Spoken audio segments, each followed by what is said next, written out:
வணக்கம் ஃப்ரெண்ட்ஸ். இன்றைக்கி என்ன வீடியோ பார்க்க போகிறோன்னா, மழைக்கு நம்ம அந்த சளி பிடிக்கிறத எப்படி துரத்துறது, அந்த சளி எப்படி சரி பண்ணுறது அப்படின்னு சொல்லிட்டு ஒரு வீடியோ தான் இன்றைக்கி பார்க்க போகிறோம். அதுவும் இந்த கிழங்க வச்சு தான் அந்த சளியவே நம்ம துரத்த போகிறோம். இதான் வந்து மலை இடுக்குகளில், மலை பாறைகளில், கொல்லிமலை இந்த மாதிரி ஏரியாவில் வளரக்கூடியது.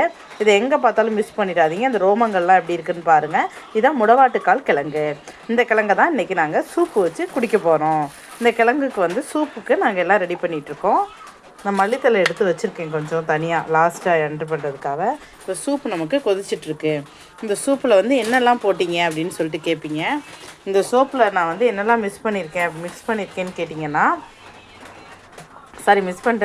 மிக்ஸ் பண்ணியிருக்கேன்னு கேட்டிங்கன்னா, சின்ன வெங்காயம், பூண்டு, இஞ்சி, தக்காளி, சோம்பு, சீரகம், மிளகு, கொஞ்சம் தனியா, கொஞ்சம் பட்டை லவங்கம், இது மட்டும்தாங்க சேர்த்துருக்கேன். இந்த கிழங்கு வந்து நைஸாக தோலை சீவிட்டு அலசிட்டு அரிஞ்சிக்கிட்டேங்க.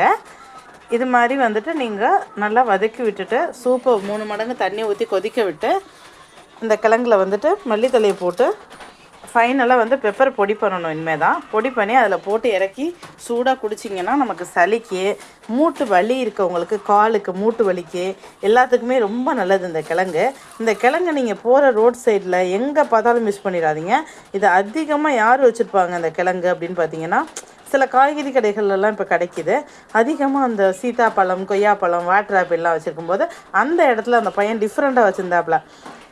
எனக்கு ஆக்சுவலி இந்த கிழங்கு தெரியும், இருந்தாலும் அந்த கிழங்காக தான் இருக்குமோ அப்படின்ட்டு கிட்ட போய் பார்த்தேன். ஆமாக்கா, இது எப்படி செய்யணும் அப்படின்னு சொல்லி கேட்டேன். இந்த மாதிரி சூப்பு வைங்கக்கா, ரொம்ப நல்லாயிருக்கும், கால் வலிக்கெல்லாம் நல்லதுக்கா.